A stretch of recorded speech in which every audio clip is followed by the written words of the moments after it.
Doctor Mohammad Yunus, আপনাকে আমাদের অনুষ্ঠানে স্বাগত জানাই। আমরা যখন আজকে ব্যারিস্টার সুমনের সাথে আমরা শো করব, তখন অনেকেই আমাদের কাছে জানতে চেয়েছেন এই প্রশ্নটি করার জন্য। আমি একটু ছোট্ট করে এক লাইনে এই প্রশ্নটি করে রাখি যে আপনি আর ফেসবুক লাইভ করবেন কিনা বিভিন্ন সমস্যা নিয়ে, সাধারণ মানুষের বিভিন্ন সংকট নিয়ে। আপনি যদি ছোট করে বলেন, আমরা মূল প্রশ্ন যাওয়ার আগে, এটা সবচেয়ে বেশি আপনার কাছে প্রশ্ন। সংকট কি এই দেশ থেকে চলে গেছে নাকি যে আমার লাইভ বন্ধ হয়ে যাবে? আচ্ছা, তার মানে আপনি করবেন সংকট? সংকট যদি থাকে, আমি ফেসবুক লাইভটা তো হচ্ছে কি আমার একটা এই প্রতিরোধ বা প্রতিবাদ করার একটা উপায়। প্রধানমন্ত্রী শেখ হাসিনার সঙ্গে দেখা হওয়া সামনাসামনি, সেটাই আপনার জীবনের সবচেয়ে বড় ঘটনা। আপনি আর শেখ হাসিনা সরকারকে কি সমালোচনা করবেন? আপনি তো শেখ হাসিনা সরকারেরই মানে একজন। আমার সমালোচনা প্রথম শুরু হয়েছিল আমার বাবার বিরুদ্ধে। আচ্ছা, আমার বাবার কার্যক্রম থেকেই প্রথমে আমি সমালোচনা করা শিখি। তো বিষয়টা হচ্ছে গিয়ে যেসব জায়গায় ধরেন আপনারে আমি সাংবাদিক হিসেবে পছন্দ করি, আপনার সাথে আমার 5টা মিনিট সময় কাটানোটা আমিও মনে করি যে এটা প্রায় আমার জন্য একটা প্রিভিলেজ। আই এম অনার্ড যে 5টা মিনিট সময় কাটাতে পারতেছি আমরা। কিন্তু একই সময় কিন্তু আপনার বিভিন্ন বিষয়ে কিন্তু আমি একমত হব না, আবার আপনার বিভিন্ন বিষয়ে কিন্তু আপনার একমত তো হবই না।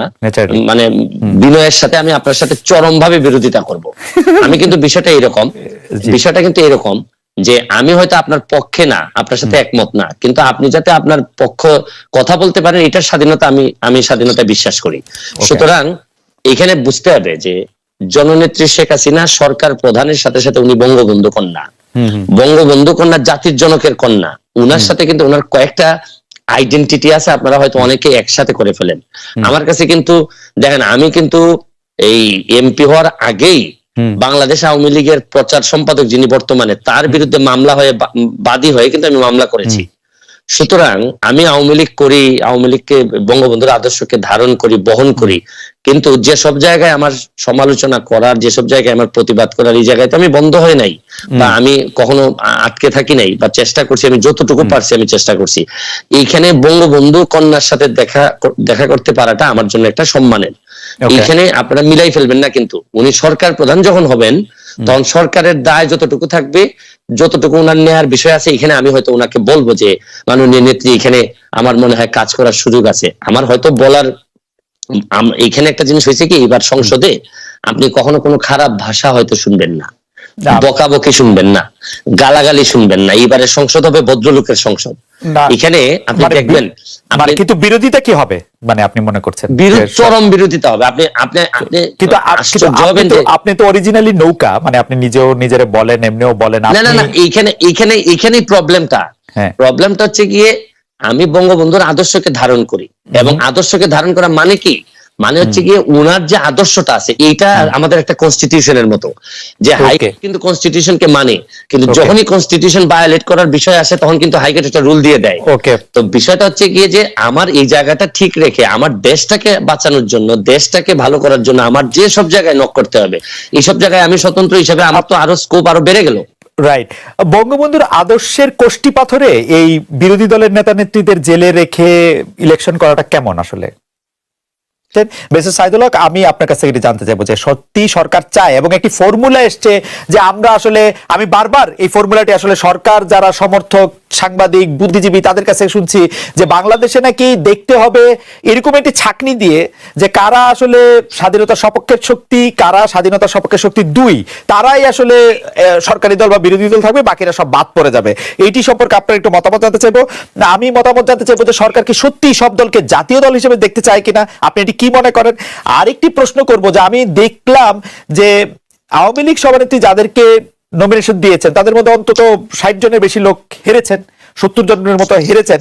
এটি কি আপনি সাংঘাতিক রকমের poor and bad and wrong judgement মনে করেন কিনা আওয়ামী লীগের সভানেত্রীর কাছ থেকে? আমি প্রথম প্রশ্নের জবাবে আগে আসি যে সরকার কি এটি চাচ্ছে কিনা যে Awami League B, Awami League C, Awami League D তৈরি হোক বাংলাদেশে? দেখেন, আমি যে উত্তরটা শুরু করার সময় একটা কথা বলতে চাই যে আমি পড়ছিলাম ছোটবেলায় যে অধিকার ছাড়িয়ে দিয়া অধিকার রাখিবার মতো বিড়ম্বনা নাই, বৈধতা দিলেন। এটা হচ্ছে কি আমি ব্যক্তিগতভাবে মনে করি, আপনারা দ্বিমত করতে পারেন না, এটা আমার মত হচ্ছে গিয়ে যে আমি যখন যে নির্বাচনে দিলেন আমি আপনার কাছে ক্ষমতা দিয়ে দিলাম, ভাই যান, আপনি আপনার সাথে আমি নাই, আপনার আন্ডারে আমি নির্বাচন করব না। তারপরে এই নির্বাচন কিরকম হয়েছে এটা নিয়ে তর্ক বিতর্ক করা, আমি আমার জায়গায় স্ট্যান্ডিং থাকবো যে আমি শুনেন, আমি যে কারণে আপনার আন্ডারে নির্বাচন করতে চাইনি এটা নিয়ে আমার বিভিন্ন বৈধতা থাকতে পারে, যৌক্তিক ও যৌক্তিক দাবি থাকতে পারে। এই দাবি কিন্তু এখন আর ওনাদের কিন্তু এখন আর এই জায়গা নাই।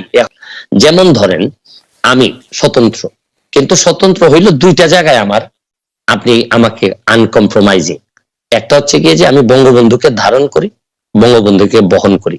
আরেকটা হচ্ছে মুক্তিযুদ্ধের সপক্ষের শক্তি হিসাবে আমি নিজেকে দাবি করি এবং এই অনুযায়ী কাজ করি।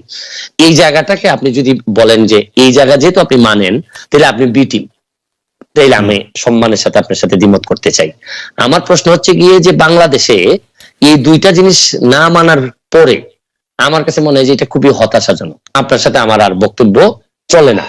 ওকে, কারণ আমি এই জায়গায় কোন ধরনের কম্প্রোমাইজ আমি করব না, বরং বিরোধী দল যারা করবেন, ধরেন বিরোধী দল বঙ্গবন্ধুর যিনি মানবেন না, তিনি আসলে এই দেশে জাতির জন্য কে যিনি মানবেন না, বা এই তখন তো বিরোধী দলের আমার এই কনসেপ্টটা আমার কাছে খুবই হেইজি মনে হয়।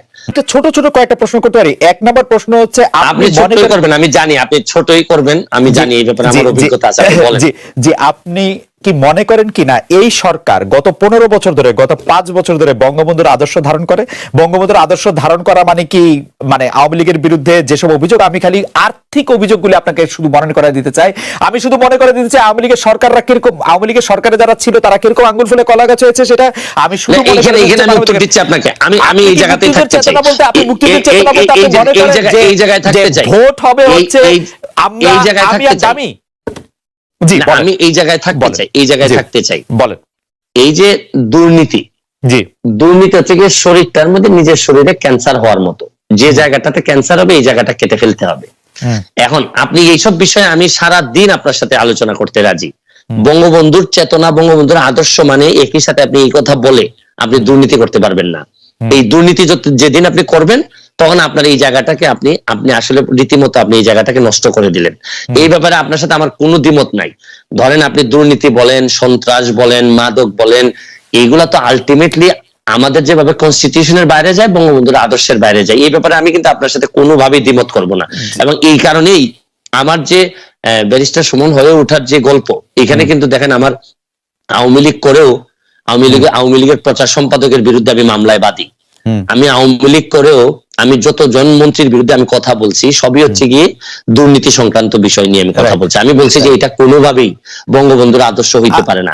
আমার সাথে আমি যুবলীগের আইন সম্পাদক হিসাবে অব্যাহতি পাই কেন, আপনি এটাও জানেন যে আমি যুবলীগের আইন সম্পাদক। আপনি প্রথম আমার ইন্টারভিউ নেন যুবলীগের আইন সম্পাদক হওয়ার পর। আমার অব্যাহতির কারণটা কি ছিল? আমার কারণটা ছিল আমি বলছিলাম যে একজন ওসি সাহেব আওয়ামী লীগ করার দরকার নাই। আমি বলছিলাম যে উনার এই মিছিল মিটিং করার দরকার নেই, আওয়ামী লীগ করার জন্য যথেষ্ট পরিমাণ মানুষজন আছে। কিন্তু এই ক্ষেত্রে তারপর আমাকে অব্যাহতি দেওয়া হলো। এখানে একটা মিসআন্ডারস্ট্যান্ডিং থেকেই যায়।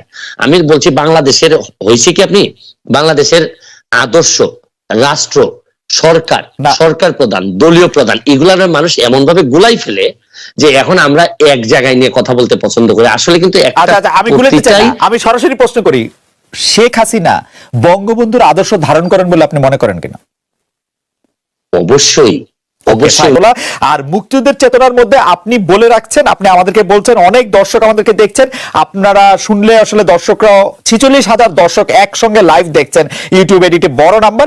তো আমরা মনে করি যে সকল দর্শকের সামনে আপনি বলছেন যে বঙ্গবন্ধুর আদর্শ এবং মুক্তিযুদ্ধের আদর্শের বাইরে কোনো কিছু হলে আপনি তার সঙ্গে নাই, আপনি সেটির মধ্যে বলবেন। আমরা এটি দেখবো যে আপনি এটি আসলে কিভাবে এটি পালন করেন বা কিভাবে এটি এক্সিকিউট করেন।